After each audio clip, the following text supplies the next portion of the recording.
In the 1970s, Iran under the Shah was a strategic ally of Israel, united by their animosity towards powerful Arab states and their alignment with the West. Their cooperation included oil, technology and military support in a practical partnership that served the regional balance of power. But everything collapsed with the 1979 revolution and the rise of Khomeini, as Iran transformed into an ideological enemy of Israel, calling it the Little Satan. Relations were immediately cut, and the Palestinian issue became the focus of Iran's new foreign policy. The declaration of enmity was not just a political disagreement, but a deep ideological clash that set the two countries on a continuous collision course. This radical transformation paved the way for a long conflict that only intensified over the decades. After the revolution, Iran adopted a strategy of indirect warfare, supporting groups like Hezbollah in Lebanon and Hamas in Gaza, to surround and wear down Israel. Iran supplied its allies with weapons and funding, turning southern Lebanon into a forward front against Israel. Israel responded with a campaign of airstrikes and intelligence operations targeting Iranian sites and arms convoys in Syria and Lebanon. The Mossad carried out assassinations and sabotage inside Iran, while the shadow war between the two sides continued relentlessly. This hidden conflict gradually escalated until it erupted into a direct confrontation in 2025. The regional chess game turned into an open confrontation. The Iranian nuclear program is the core of Israeli fear, as Israel sees it as an existential threat that cannot be tolerated. Israel launched cyber attacks and assassinated nuclear scientists to slow Iran's progress, considering that any Iranian nuclear advancement brings it closer to doomsday. Iran insists its program is peaceful, but hiding some of its activities and enriching uranium to high levels increased suspicions. The 2015 nuclear deal did not ease Israel's fears, and with its collapse, the pace of escalation sped up. Israel became convinced that direct military action was the only option to prevent a nuclear Iran. Thus, the nuclear confrontation became the focus of the conflict and the basis for the coming escalation.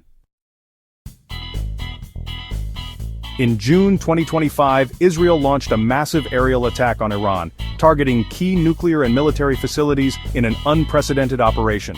Hundreds of Israeli aircraft bombed sites in Natanz and Fordow, missile bases, and Revolutionary Guard headquarters in Tehran. The operation was preceded by cyber attacks that crippled Iran's air defenses. Hundreds were killed, including senior commanders and scientists, and a large part of Iran's missile arsenal was destroyed.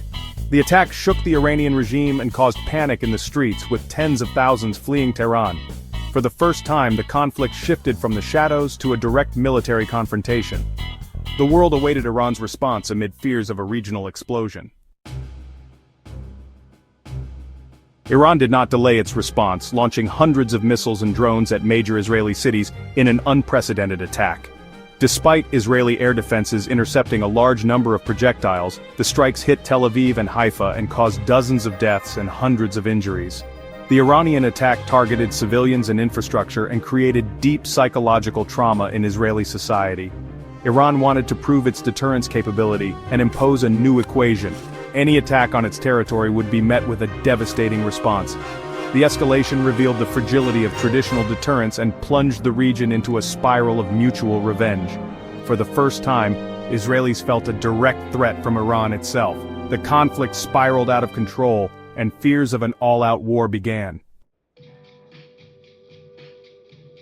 The world watched with great concern, and the United Nations and the European Union called for an immediate ceasefire. The United States supported Israel's right to self-defense, but pressured for de-escalation for fear of a wider regional war. Russia and China criticized the Israeli attack, warning of a regional catastrophe. The greatest fear was of intervention by Iran's allies, especially Hezbollah, and the opening of new fronts against Israel. The entire region was on the brink of explosion, with military preparations and frantic diplomatic movements. The goals of both sides remained conflicting. Israel wants to end Iran's nuclear program, and Iran seeks to impose a new deterrence equation. After the escalation, the Middle East stands before dangerous scenarios: continued mutual strikes, or the outbreak of an all-out regional war. Any new attack or intervention by Iran's allies could ignite a widespread conflict that draws in regional and international powers.